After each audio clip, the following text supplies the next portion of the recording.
Bismillahirrahmanirrahim. Wa sallallahu ala Sayyidina Muhammadin wa ala alihi wa sahbihi wa sallam. Peace and love. I'm Brother Ali. This is the Travelers Podcast. I want to share a really special episode of the podcast with you. I'm on tour right now, which is why my voice sounds like this. I just got off stage in Washington, D.C. We had a really dope show and been having an amazing tour. And most of the time when we're on tour, we offer a VIP experience for people who opt for that particular experience. We open doors about an hour early before the show starts. And people come in, we do an intimate musical performance for them. And then we spend about an hour just kicking it. And I answer questions that people have. We talk about things that are going on in my life, in my career, in the world, in the city that we're in. And it's a really beautiful experience. About a week or so ago, we did 2 intimate performances in Minneapolis at a small club called Ice House.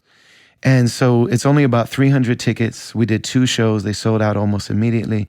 And we had about 100 VIPs. And I used to live in Minneapolis for a long time. That's where I launched my career. For the last 2 years, though, me and my family have been living in Istanbul, Turkey. And so this was a really dope homecoming. We had about 100 VIPs. And we just kicked it for about an hour talking about the things that have been going on in the world, in my career, in community, the spiritual reality of art and culture and music, etc. And I wanted to share that experience with you because it was really beautiful. It was a really beautiful conversation. So I'm not going to spend a lot of time setting it up. I'm also not going to interrupt this session for ad breaks.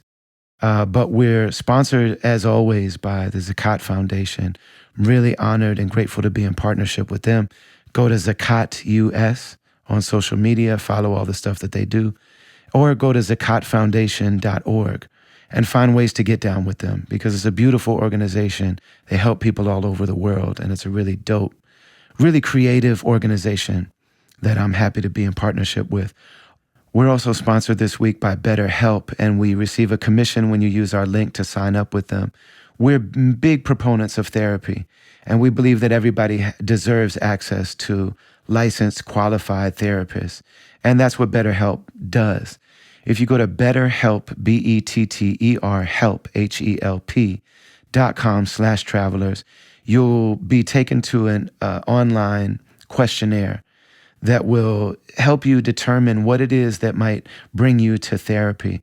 And then they also give you the opportunity to let them know the preferences that you have. Do you want a therapist that's a man or a woman or from a specific community, or maybe people that specialize in certain areas and aspects of therapy? Then you get to choose your therapist. You also get to choose how and when you communicate with them.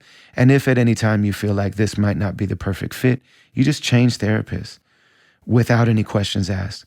So if you use our link, betterhelp.com/travelers, you get a discount, and we also get some support for the work that we do on the Travelers Podcast.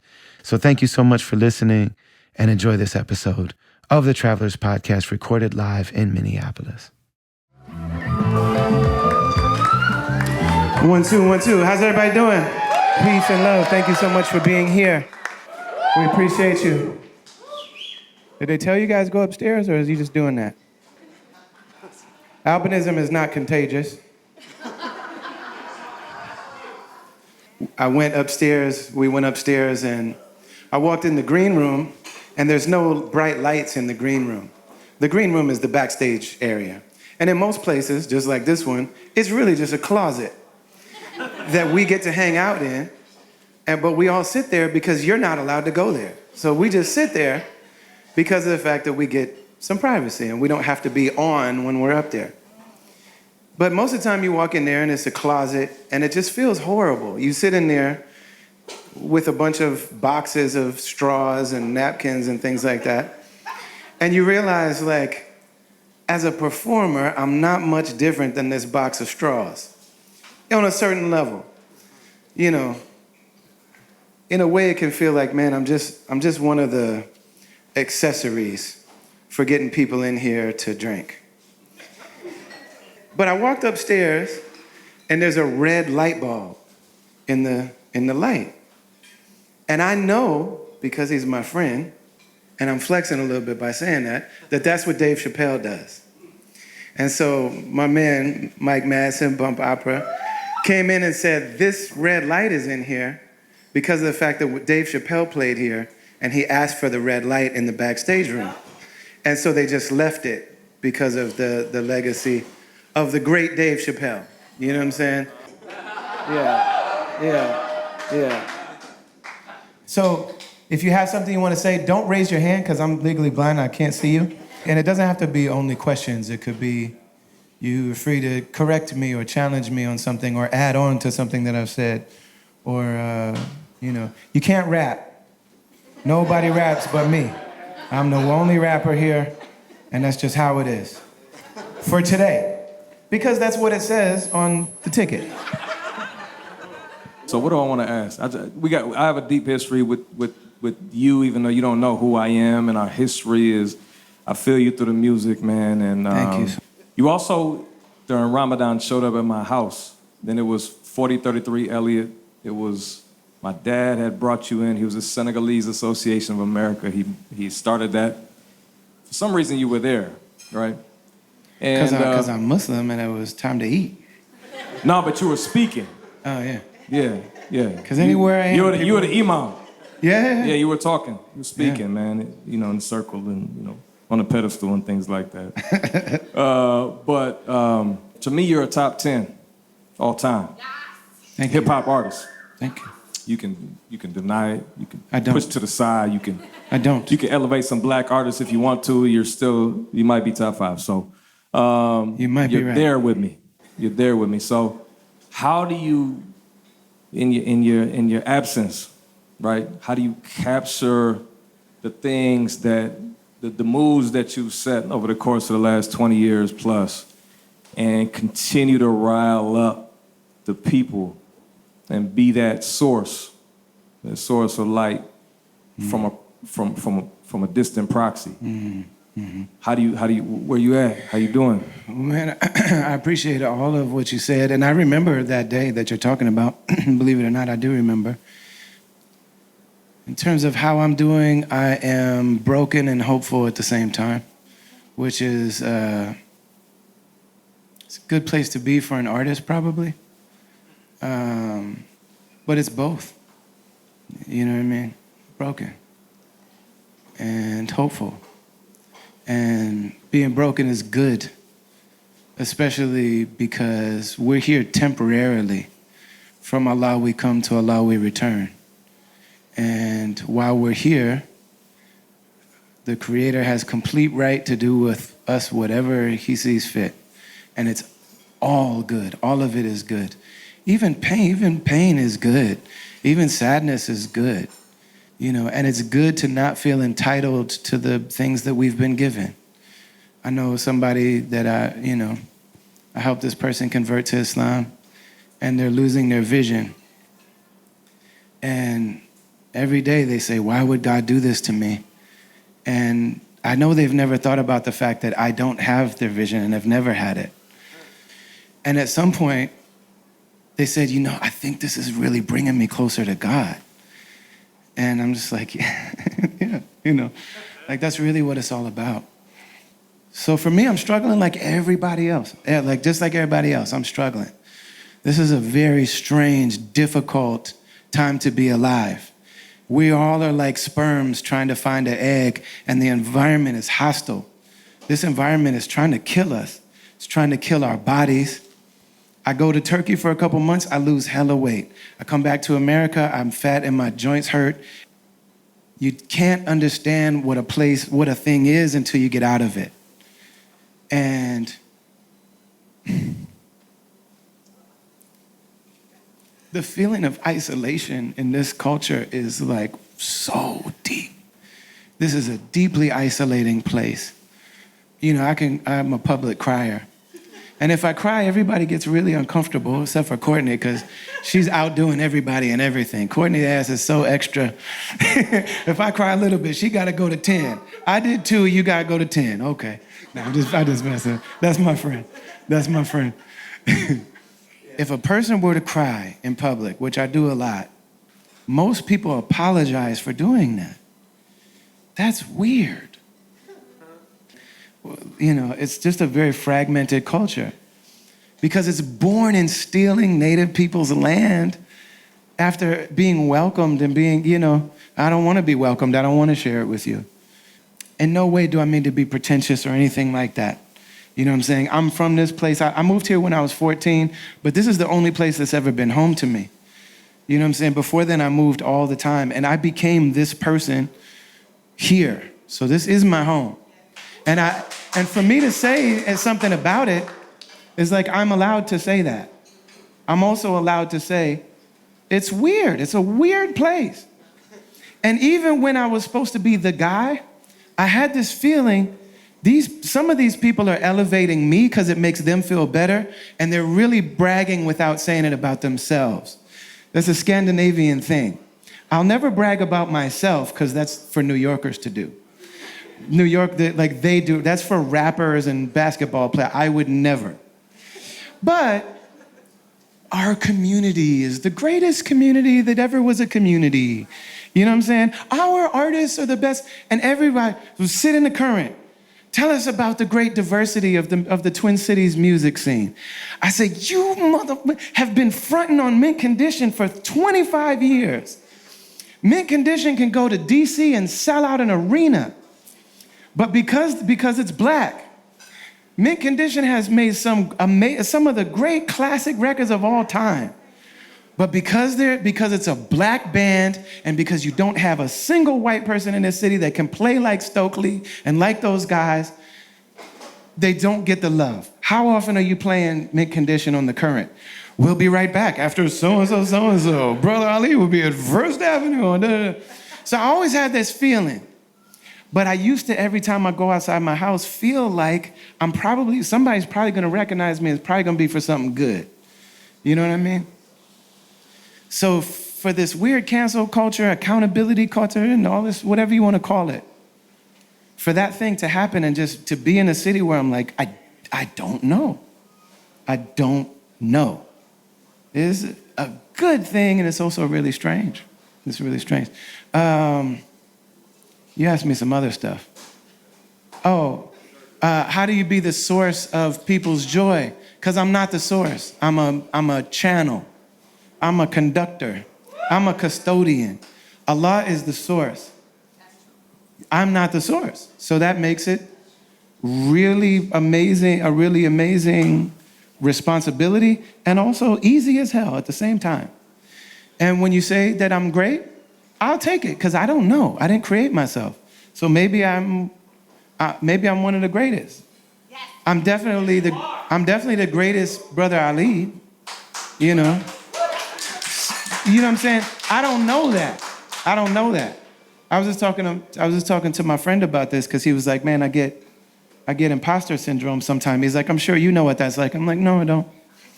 But part of the reason is because I don't. I am very, very good at what I do. And the only time I'm not is when my voice is messed up or I'm just sad. But the reason that I don't have that is because of the community that created me. Like, I was created by the people who created hip hop, and I was taught by them and nurtured by them and loved by them and fought by them. I had to fight to get on the mic. Physically, not on Twitter. My fights were not on Twitter. And my activism and organizing when I went to jail, and when the FBI comes to my house on my birthday and scares my daughters, and when I can't fly anywhere, and when I did Uncle Sam Goddamn on TV for the first rap song ever in the history of Iran, that wasn't on Twitter either. So anyone can say anything they want about me on Twitter, and it might be right. I never argued with anybody. I was considering everything. I was considering it all. Like, man, you might be right. I don't know. Yeah, I got a question on you. How did you come into working with G-Love and Special Sauce?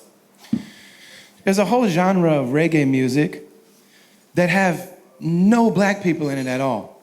It's just amazing at like white America's ability to refurbish black culture years after it's popular, and somehow be able to create a situation where there's just no black people in it whatsoever. It's amazing to me.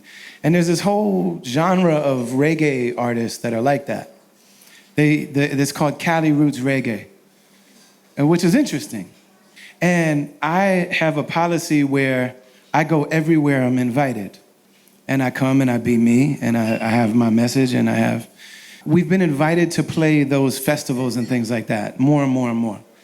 And we went and played one of those festivals. It was called Reggae Rise Up. It was in Florida, of all places. Reggae Rise Up. And, we get there, and the crowd is almost entirely white. The people on stage are almost entirely white. But they always have, like, Damian Marley, like, be one of the headliners. So it's like, see? Like, And so I said, reggae, rise up. Like, and then said it's the basic stuff. African people are the first human beings, so they're the first ones to develop everything. For every human endeavor was created, invented from the hearts, souls, minds, bodies of African people. And then those are the very people that were stolen and brought to America. And the system of the entertainment industry is a new creation, just like being white is only about 500 years old. That didn't exist. When people in these countries were rebelling, the people that had to work for a living were rebelling against landowners. It created something called whiteness that says, like, don't worry, poor people, you're in on it. You get to be part of it. Like, trust me. It's like, well, what do I get for it? Well, you get to feel better than other people. But what you're gonna give up for that is your lineage, your heritage, and your culture. You're gonna lose your culture. You're not gonna know where you came from. So people that were stolen and brought being enslaved to America, it's like you don't get to know your people anymore. And once you go visit West Africa and you see like Mandinka people are amazing, and to lose that knowledge, to lose those languages, the languages are thousands of years old and they're very intricate. There's something about this like supremacy of modern people. There's like a chauvinism around modern people that we're the best people ever. And there's something there tied to the idea that adaptation is always evolution. The idea that like it's always evolution, that what's later is always better than what came before. Because Europeans were the last people to adapt to moving to a place where nobody else wanted to live. And then the body had to adapt. So it grew hair because it's cold. It got light because there's not much sun. The nose thinned out because the air is cold to breathe. All of these things started to happen. So this idea that like every change is always evolution, that's a very European idea, And so what you have is people, African people were robbed of heritage and language and lineage. And then European people just forgot it because it's like it's not that important anymore. So we talk to people in Africa or in Persia, Iran, or in Turkey, or in... People can name their ancestors sometimes back 30, 40 generations. I know descendants of the Prophet Muhammad, peace be upon him, that can name every one of their ancestors back to the Prophet Muhammad 1,400 years ago from memory. That's just part of that's supposed to be part of your inherited legacy. But European people can't do that anymore. Just because it's like, well, if I'm white, that means I should stop speaking Polish. I should stop speaking. Mike Madsen still speaks Polish, and he knows his people, and he married a woman from Poland. That's maybe why his art is so dope and why he's so community-minded. Human beings do that naturally. In Ireland, pre-white, before there was white, when Irish people were from their tribes, they had music and it's dope. They had art and it's beautiful. They had clothes and they had dances and they had all of these things. And you get this thing of white people can't dance. And I've performed for a lot of white people. And it's really true. There's like, the amount of instruction that is required to ask a white audience to clap on beat. It's like you're starting from scratch every day. Like, man, those people at TSA, they're assholes because they have the same conversation 700 times every day. And when they're crazy, it's because they're talking to us like, I've said this all day. And it's like, I just got here. You said that to somebody else. But for most of them, it's like, I feel you. You have the same conversation over, shoes off, put on the belt. You got to take your computer out. No, you can't have so-and-so. You can't have that. You can't have this. You can't have that. I'm not an entertainer. I am a cultural worker.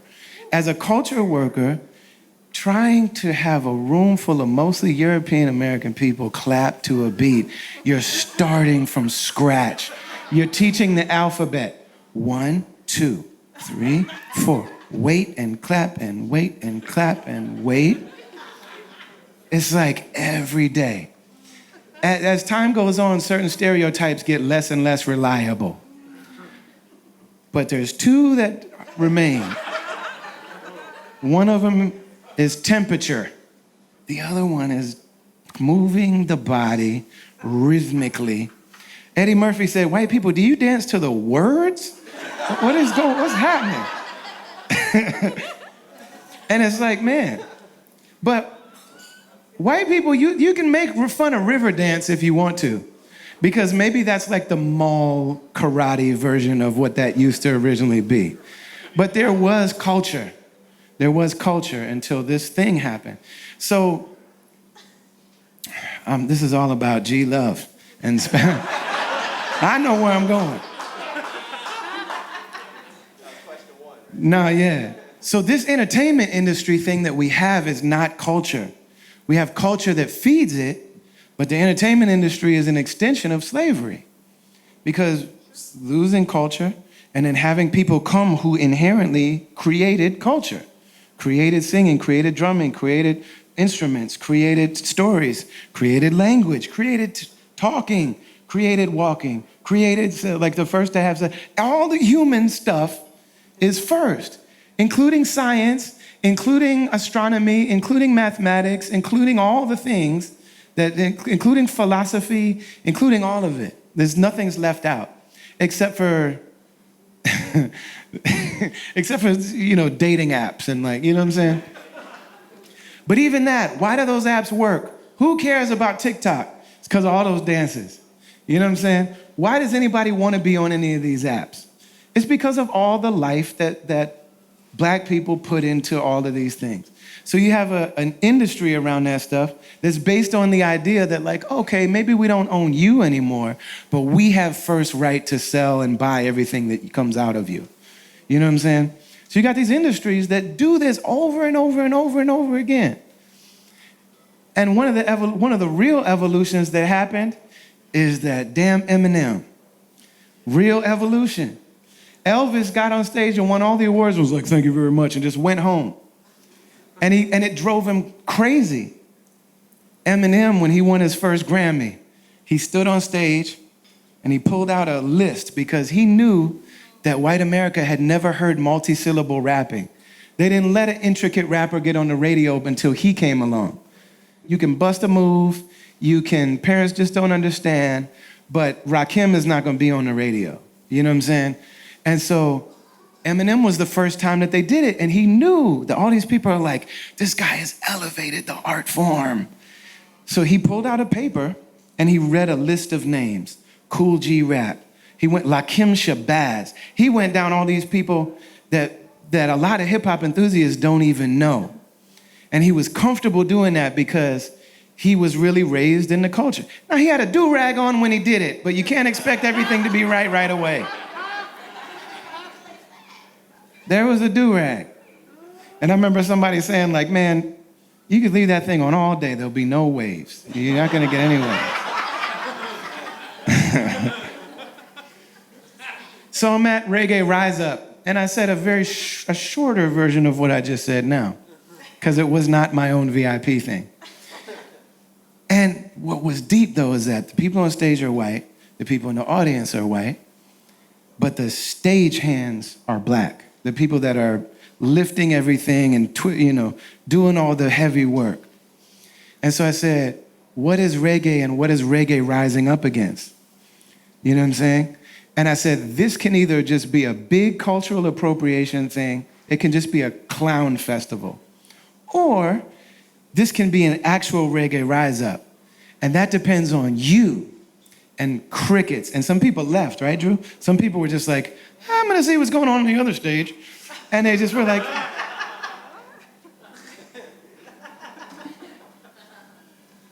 and so then afterwards, we go to catering where all the artists eat together. Again, because the audience isn't allowed to be there.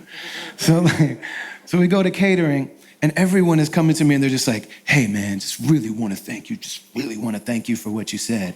Just want to thank you for what you said. Thank you for what you said. And I'm like, okay, in about 45 minutes, you're gonna have a mic. So now you can say it too. And the only one I'm aware of that said anything like that is Jackson from the Elevators. So I'm happy to be on that record. I wrote that rap in about 7.5 minutes because it didn't feel like the time to be like, this doesn't have to be like slavery and rape and theft of people, you know what I'm saying? So I just was like, hey, back in the days, you know what I'm saying? But that was cool. I'm glad they did that. I'm glad they asked me to be on that song. I try to not make the answer so long. All right, man. First off, first time I saw you, I went to see Sage and Atmosphere, and I didn't even know who you were, and you stepped out and did that song, and it was freaking amazing.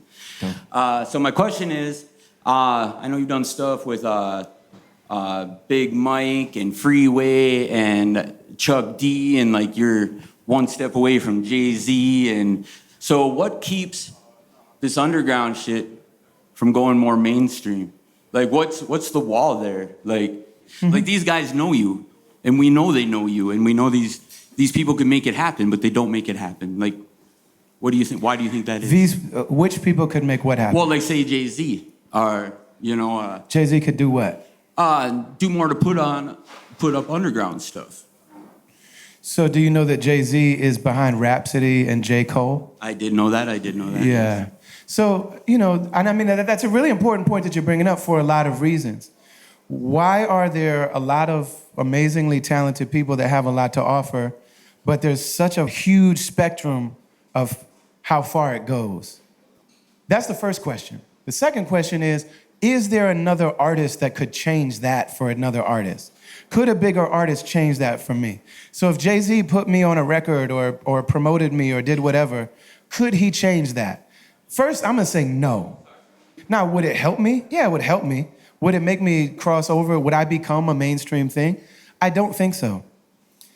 There's so many layers of what it takes to be not only a creative person, an artist, that's its own thing. But then there's another layer to navigating the entertainment industry, the public, the media. Each one of these things is a labyrinth that if you can navigate any one of them on any level, it's a miracle. Like if a person can actually learn how to do an art form well enough to do it in front of other people, that's a miracle. So there are people that get up and like they sing, and there are people that sing better than others. I know a woman named Drea Denor from Buffalo, New York. I'll put her up against any living singer now that Aretha and Amy Winehouse aren't here anymore. But I like the tone and just the spiritual thing that happens when she sings in my body is like, okay, put her in a room with Adele and just have them both sing the same song. And I'm not gonna have to say a damn thing after that, especially if you're physically in the room. And Adele's bad, Adele's dope. There's something that's one element of it. The next element of it is creating a song that actually can live in other people. Listen, it's a miracle to be able to just get up and do the thing. But it's another thing to be able to create a song that actually gives another person a moment in their life. That's the one of the next things. It's like, so there's a lot of people that can rap, and there's people in the Twin Cities. I rap better than Slug and Ali. Okay. Where's the song that you've made that somebody plays when their mom dies? Where's the song that you've made that somebody tattoos on you, on their body? Where's the song that that's a whole other miracle, because that requires a person to have this balance between having like a sense of gravitas that like people should be listening to me when I talk, but then also being so vulnerable that I'm gonna explore my terrifying secrets. And then I'm gonna take these terrifying things that I don't even wanna know about myself. Most of us have been thinking about therapy for years and we don't do it because we don't wanna know what's in there. Most of us have been trying to work out for years. Me, I'm one of them. I just started. But it's like, I don't wanna know why I won't pick stuff up and run, and I don't know why. I don't want to know why I don't do that. I'd just rather not do it. A person has to look into the most terrifying secrets that they've kept from themselves in order to make art that gives another person a moment. So if I'm dope and I'm on the mic, I'm having a moment, I'm giving myself a moment, and the people in the room might have a moment, but it's not gonna leave this room. It can't translate out of this room. So if somebody's in a basement with their rapper buddies and they're rapping better than everybody else, you've given a moment to the people in that room, but it cannot be translated to anybody else. You dig inside yourself and find that. That's part one. Then the next part is, I'm going to create a piece of art that makes this secret I just told myself about me translate to other people. How the hell do you do that? Like, how do you make that secret translate to somebody else? Because there's a bunch of people that sit down and write all these complicated raps or whatever, and it's just like, that's cool, but it's not translating to me. That's your travel log of something that happened to you. It didn't make me travel. This thing has to make another person travel inside themselves and be like, oh my God, that's how I feel, right? That's miracle number 5 at that point. So then, how does that thing navigate the entertainment industry that is built on slavery? It's a slave system. It's just from slavery, like basketball and everything else. It's slavery. So, and they have an agenda, and so you got to do it, not only the industry, but then the media, whether it's social media or the news media or whatever. That to get into the music industry is a miracle in itself. To navigate media is a miracle in and of itself. And then also to be in a package that's can be digested by a lot of people. You know what I'm saying? This is the thing, I was just asking Guru about this. What is it about Hov? What is it about Jay-Z? And the thing is that he always has been saying, I want to be digestible to everybody. I want 70-year-old white grandmothers in Iowa to know something about Jay-Z. You know what I'm saying? There's a moment where Jay he's at the Barclay in New York. He was a part owner of the Nets, the New Jersey Nets. He helped move them to Brooklyn Nets. And they built a stadium, and Jay-Z, as part owner of the stadium, part owner of the team, he's going there to do the first concert. He did like 7 in a row or something. And one of the days he decides, I'm gonna ride the subway to the concert. Jay-Z, in the height of Jay-Z-dom. So he gets on a train, he's got bodyguards and stuff, and he sits down next to this elder white lady. I don't know if somebody was like, hey, can you please come over here because we're filming this, and da-da. Who knows? But she's like, are you somebody I should know? And he's having this beautiful conversation with her. He's like, I'm a musician. I'm actually going to perform at the so-and-so. She doesn't know who he is yet. She's just this old white lady, and she goes, I'm very proud of you. Like, come on, man. It's so sweet. And she goes, are you a rapper I would know? Are you somebody I should know? And he says, they call me Jay-Z. She goes, oh, I know Jay-Z. You're Jay-Z? And he's like, yes, ma'am. And she's like, oh, I'm talking to Jay-Z? You know what I'm saying? He did that. So he had to do all of these things that is somebody that is chosen by God to do that. If somebody else does that many miracles or has that happen in their life, it's like, that's a very, very special thing. Now, the other part of that is, can Jay-Z transfer that to anybody? No. And there are people that say, well, like, you know, these other artists are gatekeepers. I'm telling you, I started out opening for Atmosphere. Then I opened for Brand Nubian. Then I opened for Rakim. Then I opened for Wu-Tang and Public Enemy. And then I opened for so-and-so, I opened for so-and-so, I opened for so-and-so.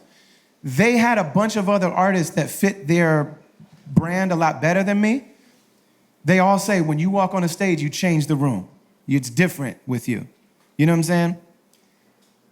So that's cool. They put me on their stage. Then it's up to me to, like, what do I do after that? That's all they can do is let me get on stage. I've been headlining my own tours since 2007. I've brought a lot of people on tour. Every single one of them I like and love. I think they're dope. I want the people to know they're dope. I'm telling you, I've had 3 that translate to the crowd. Evidence, and Evidence was already Evidence. Evidence was already had big records. So that one doesn't even count. But he came from the world of like super traditional rap and then started rapping look around. This is not traditional hip hop audience. You know what I'm saying? It's just the truth. I've come to see it as a good thing. This is my work. This is where I'm supposed to be. But he had to translate it, and he had to learn, like, I have to smile at people. I have to smile on stage. Because in the world he comes from, if you smile and you're not black, somebody steals the mic from you, punches you in the face, and then your black friends have to defend you, and like, oh man, it's a whole thing. So like, he's like, I gotta smile. I gotta talk to the fans. Like, I have to connect with these fans or they're not gonna. So I'm saying he did actually start doing that on that tour. So Evidence translated. Cyrock translated. When Cyrock was on stage, nobody knew who she was. She came on stage burning sage. When we're in, Alabama or something, it's like a bunch of dudes that don't look like Cyrock should be in the same room as them. And then there's 3 Cyrock fans that are not gonna stay and watch me. And it's very clear who's who. I'll never forget one of the days we were in the South. We're in St. Louis. And this white boy showed up with a dashiki on. And he was like, man, I wore this to let you and Cyrock know that I'm supporting you. And I'm like, bless your heart. And I went back and said, there's a white guy up there with the black with the dashiki on. He means it like this, and so, you know what I'm saying? But she translated every single night. Every night. The third one is Mally. And Mally is with us tonight. Out of all the amazing people I've brought on tour, those are the 3 that actually translated. All I can do is put them on my stage. It doesn't mean it's gonna work. So I'm saying, Jay-Z his company has supported Rhapsody. Rhapsody's ill. He can't make Rhapsody into Meg Thee Stallion. He can't do that. You know what I'm saying? A person has to have a certain very specific set of things that they can do. So I'm saying it's important for us to know that, because art is really all we have left to agree to come together on right now. It's the only thing that this society, I'm saying this as a person that lives in Istanbul now, this culture is very, very isolating. And we don't have anything in common, like less and less and less and less and less. And the one thing that we still have is art. Okay. You gotta cut me off because I'm not gonna stop. Sorry, I'm too polite. I just want to take it back to your earlier comment about white people not having rhythm. My mother is a piano teacher in Colorado, and she's always like, the kids are not all right. Like, these kids don't have rhythm. Yeah. And I was like, well, why? Like, what's going on? Like, are they not playing drums at home? Or like, what's the deal? My mom's like, no, they don't even listen to music at home. Right. And I was like, it's insane to me, like the idea of like not building that rhythm from like an early age. But my mom's a piano teacher, so makes sense. Anyway. The question I have for you is, what have you been reading, or what, poetry or literature, whatever it is, that has really stuck with you that you're like, man, I just wish more people would read this? Yeah, it's tough. Like, it's mostly, thank you for. So first I'll say, as it with everything else when we're talking about white people, and what Dave always says is, Brother Ali is the whitest of all the whites. And he's also the blackest motherfucker I know. It's hilarious. It's so funny. But one of the things about the whites is that you always can find amazing individuals, but the communal thing is not happening. And Resmaa Menakem, who's one of the people that should be known around the world. Resmaa Menakem is a racialized trauma expert. He's a therapist, and he wrote a book called My Grandmother's Hands. So if anybody hasn't read that, check that out. He was also on our podcast, but he lives in the Twin Cities, and he's a national treasure. And one of the things that Resmaa says is, I know a lot of really cool white individuals. He's like, I cannot name a single white group that my body feels safe with. So you're talking about, like, what is culture? Like, just being divorced from the idea of culture in general. Because that's the thing about rhythm, is rhythm brings the bodies in harmony in a room full of people. So if people can move with rhythm, melody doesn't always do that. But rhythm does it, where our bodies are moving, we're breathing together, we're moving together. It's a very communal thing, rhythm. You know, in this music thing, they put the drums in the back. But the drummer used to be the main one. The one who's speaking would be playing a drum or sitting on it.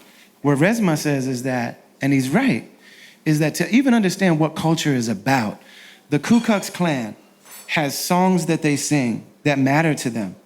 They have colors they wear. They have stuff they do when people are born. They have stuff they do when people are die. They have stuff they do at their weddings. They have stuff that they do. And these cultural things binds the hearts of people together around racism and white supremacy. There's no anti-racist white culture. There's individuals, but there's not a culture in terms of really living life together. You know, so we talking about who's gonna bury you? How are you gonna do that? Now, me and Resma also have a difference because for me, Islam is that. For me, Islam is like, I birthed my children. I have washed the bodies of my elders when they die. We don't embalm our people when they die. We wash their bodies, we wrap them, and we put them in the ground ourselves. So the people that taught me this religion, when they died, I washed their bodies and I put them in the ground. And that's why you find, because I'm sure like if your mom is teaching them and if it's bothering her, it's because she notices it. And anytime you talk about white people, it doesn't matter how white you are. You talk about white people and people are like, well, you're very defensive. Except for the white people who already know what you're talking about. And those people are like, my God, can we please? You know what I'm saying? They're like, thank you. And so really what Resma talks about is intergenerational, embodied culture with people being together. And it's hard to do because when white people get together, the only collective emotion that white people are able to show is anger. You're only allowed to be angry together. Or you can cheer on a victory at a sporting thing. We defeated them. But like collective joy, collective is only happens in music and in art. And those are black art forms, you know. So what am I reading? Lately, I've just been a lot of comedy. I really am just in love with comedy. And Islamic lectures. That's kind of like my, you know what I mean? Yeah, in terms of books, though, I would say Resma has My Grandmother's Hands, and also he has one called The Quaking of America. Yes, sir. The first time I heard you on the radio, I thought you were black. I'm like, this brother has a lot of soul. So I saw your face, I'm like, is this Ali? Whitest of the whites. And then I started sounding like you because I'm an inspiring artist. My man told me like, yo son, you sound like Ali. I'm like, I'm from Minnesota though, man. Yeah. But I started sounding like you. Where did you find this voice? What inspired you to have this voice, this preacher voice? Here's the thing for anybody that wants to be an artist. Doing art doesn't make a person an artist. There's a reality about being an artist where there's no choice. It's not a choice. To be an artist is to be in danger. You're always on the precipice of being canceled. You're always on the precipice of people saying whatever they say. Because an artist is a very particular spiritual calling. It's like being a teacher. It's like being a doula. It's like being a white rapper is like being a male doula. You might be good. You might be good at it, but it's not the same. So the thing is, if a person is going to actually be an artist, you'll do it long enough to where you find your own voice and you won't sound like anybody anymore. And that takes a long time. Some people do it for life and they never figure that out. Because there's a different thing that happens on the level of being that will make it so that you won't be able to sound like somebody else. And when people lived in villages and communities, there was apprenticeship. If you wanted to do something, if you showed you had an acumen to do something, they'd send you to sit with the village master. And they would teach you, and you would do their style of pottery or whatever it is. And then after a while, once you mastered, they would give you permission to operate on your own, and then you would develop your own style. And then you'd have students. That's what a real community thing would be. You know what I mean? But because we lack that most of the time, what we do is we listen to artists that touch us, and we just make music in that vein until and if we get to that next point. So the only thing with a gift is just to be a custodian and just do it. And you knock on the door. That's the way that the creator is. You knock on the door. You don't know when the door is going to be opened. You don't know if it'll be opened. No expectations, just knocking. That's what praying 5 times a day is. Knock, knock, knocking on heaven's door. You know what I'm saying? And that's what practicing that craft is. You're knocking on the door. Maybe you get the gift and the death sentence of being an artist. It's death. It's just ego death after ego death. It looks like, yeah, they're propping up your ego. But really, that doesn't happen unless you become this like thing that people have an opinion about. So, yeah, and that's the other thing. If you're doing it because you want attention, you're not gonna get there.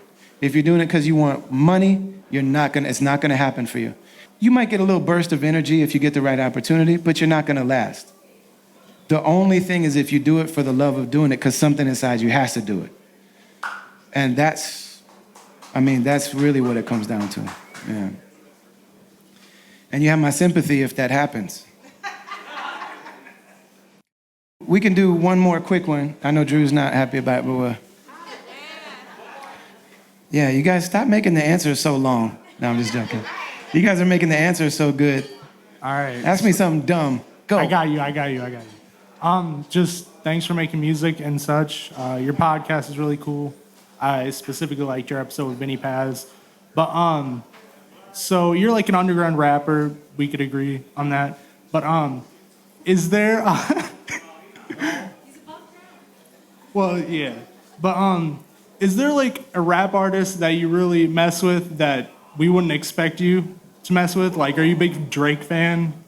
Drake is one of the greatest that ever did it. All right. Drake is one of the greatest that ever did it. I have Drake lyric transcribed on my phone. Hold on, and we're talking about cancel culture, okay? Or just, I hate that word. You say that word, you sound like a Joe Rogan guy. I don't mean to be that. And nothing against him, but that's just not my thing. Hold on, I'm gonna, missing out on my years. That's how it starts. Okay.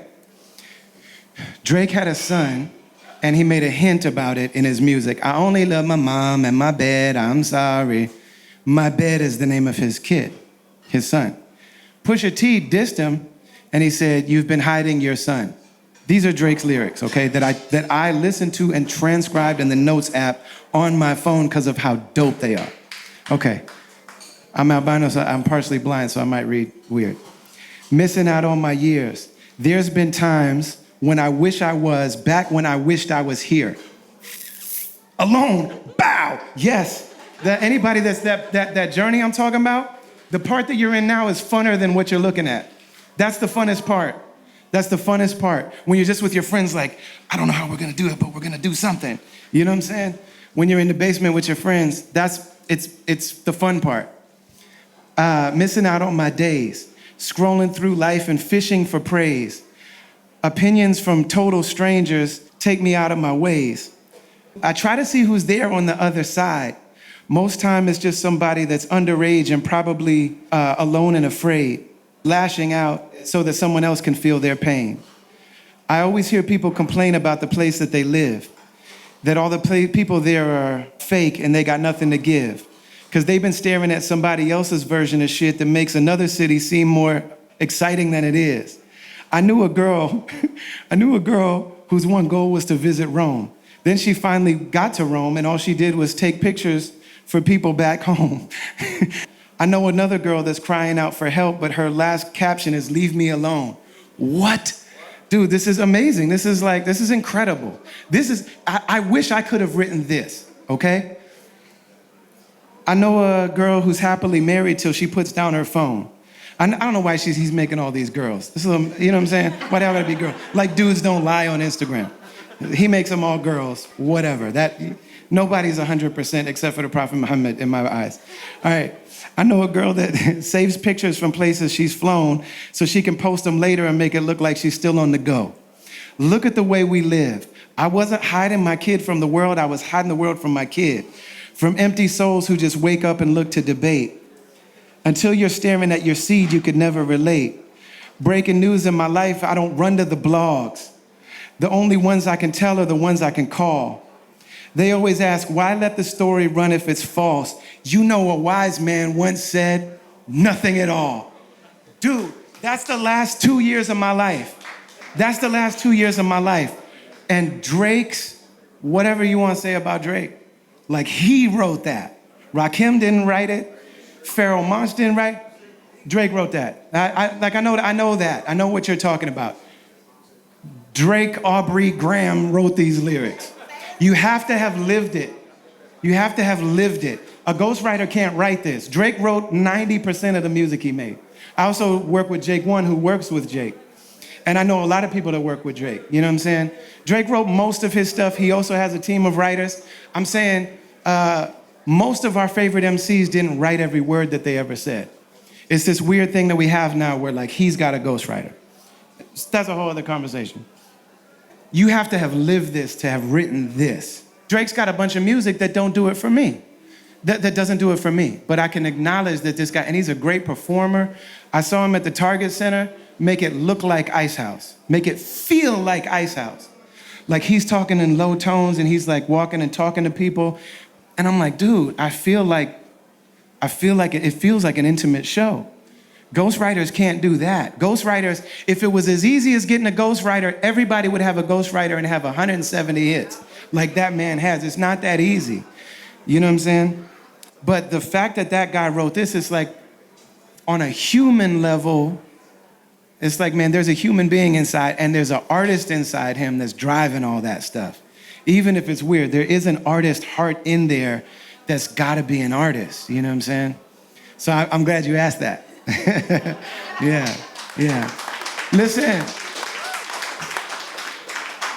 the only way that I know how to be is just whatever is heaviest and whatever is most present in what I'm dealing with, that's what I talk about when I'm with people. So I say all of that. I'm very happy to be here tonight. When I talk about, you never want to complain to the people who are the exceptions and the healers, you know what I'm saying? So however, whatever I'm talking about being in my hometown right now, you all are the reason that I'm here. And you all make me feel very good. And I'm very, very thankful for you being here. We got a dope lineup tonight. I'm gonna host the show tonight. Everybody that's here tonight is here because I love them. They're my real friends. And I asked them to be here. We're here tonight for collective joy. Collective joy. That's the name of that's what it's all about. We're here tonight for collective joy. We're not gonna feel guilty about it. We're here because the creator or the universe or the will or whatever, however you say it, we're here because Allah put us in a room together and chose and wrote before anything ever happened that the 300 people in here tonight, that's who's meant to be here. So thank you and we love you and have fun tonight.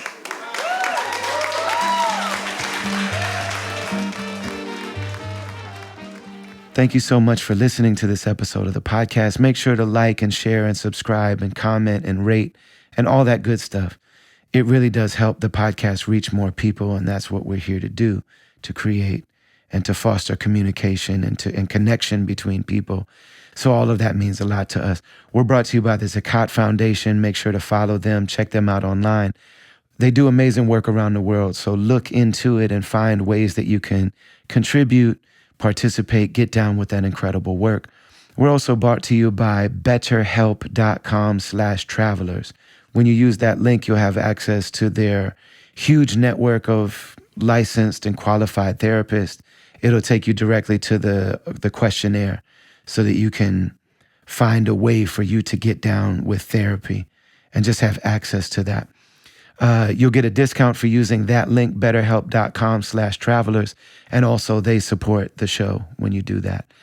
Thank you to Amna Mirza, to Mansour Panawala, to Last Word, to Darian Washington, to Aida Rashid, to Chaplain Shane Atkinson, to all the people that support this show in a variety of different ways. The Travelers Podcast is produced by Brendan Kelly, aka BK1, and it's a production of Travelers Media.